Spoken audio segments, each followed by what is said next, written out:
जय गुरु जी। शुक्राना गुरु जी। सारी संगत को जय गुरु जी। ओम नमः शिवाय। शिव जी सदा सहाय। ओम नमः शिवाय।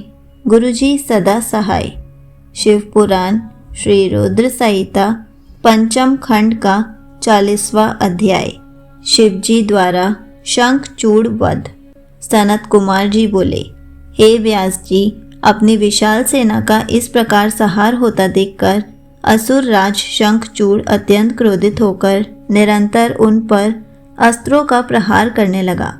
तत्पश्चात उसने अपनी माया का प्रयोग करते हुए सभी देवताओं सहित देवादिदेव महादेव को भयभीत करने का प्रयास किया, परंतु इस जगत के स्वामी को इस प्रकार भला कोई डरा सकता है क्या?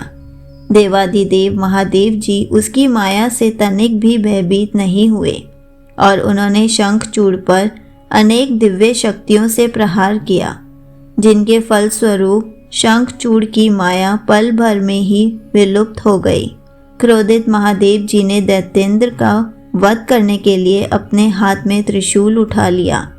जैसे ही वे त्रिशूल का प्रहार करने आगे बढ़े, तभी उन्हें एक आकाशवाणी सुनाई दी, जो कि सिर्फ शिवजी के लिए ही थी। आकाशवाणी बोली, हे कल्याणकारी शिव, आप तो सर्वेश्वर हैं, इस जगत के स्वामी हैं। आपकी आज्ञा के बिना तो इस जगत में कुछ हो ही नहीं सकता। भगवान, आप इस तुच्छ राक्षस का वध करने के लिए त्रिशूल का प्रयोग क्यों कर रहे हैं? इसे मारना आपके लिए बहुत ही आसान है।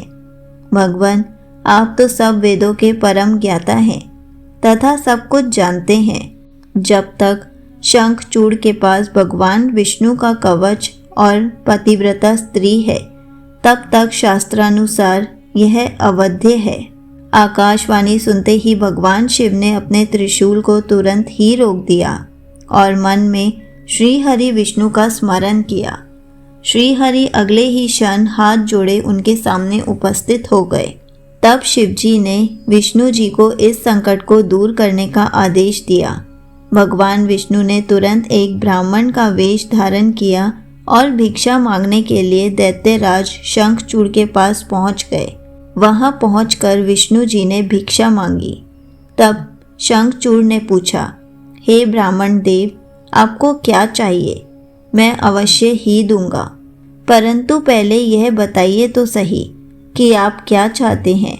तब ब्राह्मण का रूप धारण किए हुए विष्णु जी बोले कि पहले प्रतिज्ञा करो कि मैं जो मांगूंगा तुम मुझे दोगे। इस प्रकार जब शंखचूड़ ने ब्राह्मण को उसकी इच्छित वस्तु देने का वचन दे दिया, तब विष्णु जी ने उससे उसका कवच मांग लिया। कवच लेने के पश्चात वे ब्राह्मण के रूप में ही दैत्यराज की पत्नी देवी तुलसी के पास गए।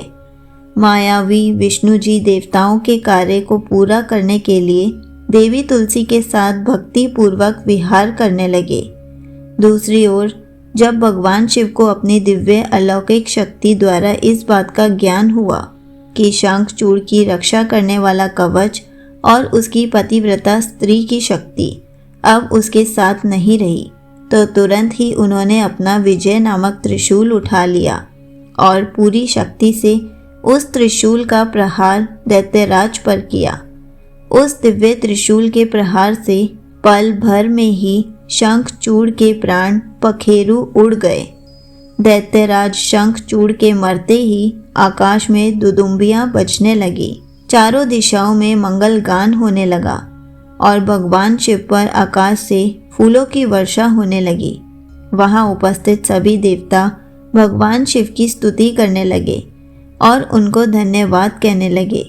असुर राज शंखचूड़ भी भगवान शिव के हाथों मृत्यु को प्राप्त होकर अपने शाप से मुक्त हो गया।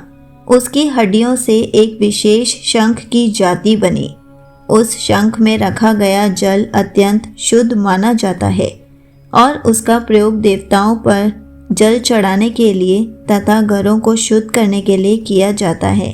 वह जल देवी लक्ष्मी और श्री हरि विष्णु को बहुत प्रिय है, परंतु इस जल को भगवान शिव की पूजा में प्रयोग नहीं किया जाता।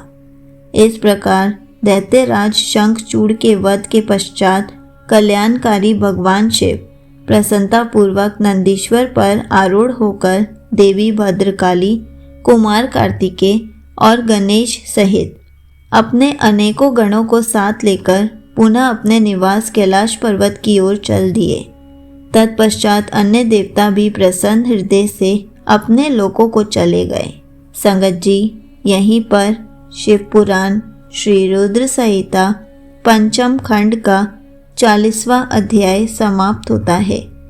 जय गुरु जी। शुक्राना गुरु जी।